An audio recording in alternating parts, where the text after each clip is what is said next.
I work at Star Regional Medical Center, which is part of LifePoint Health. So I'm one of the local people who got invited here today.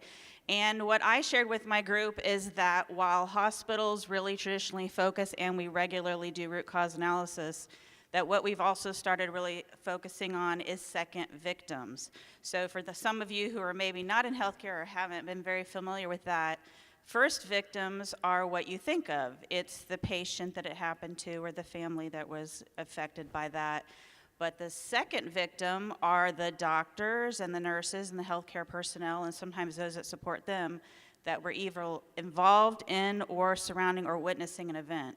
So I have done several second victim debriefs. One of the most dramatic ones I did was we had an event at our hospital where a nurse towards the end of his shift was missing.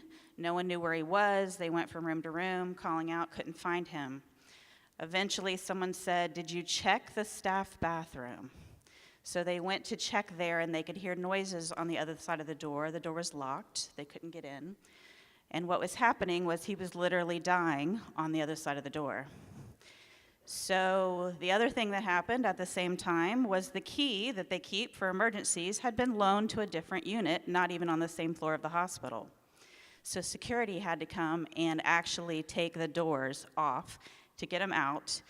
They pulled him out into the hallway, so he was in the middle of families walking by, team members seeing them, people doing a succession of helping doing CPR, and he did not live.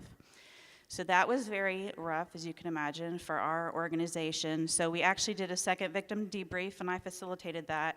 It was optional, and we invited anyone who felt like they needed the support.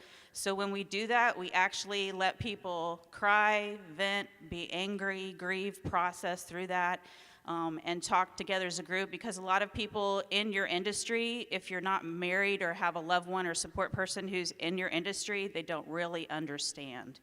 So with that, we had doctors show up, nurses show up, people who had been delivering supplies and had walked by what was happening show up. So we feel like that is a best practice to do that. Those are separate and outside of root cause analysis. And what that's helped for us is to connect the dots for people, that they'll be supported. It's a culture of safety, so they feel safe to speak up if something happens and not be worried about it, because we're going to take care of them.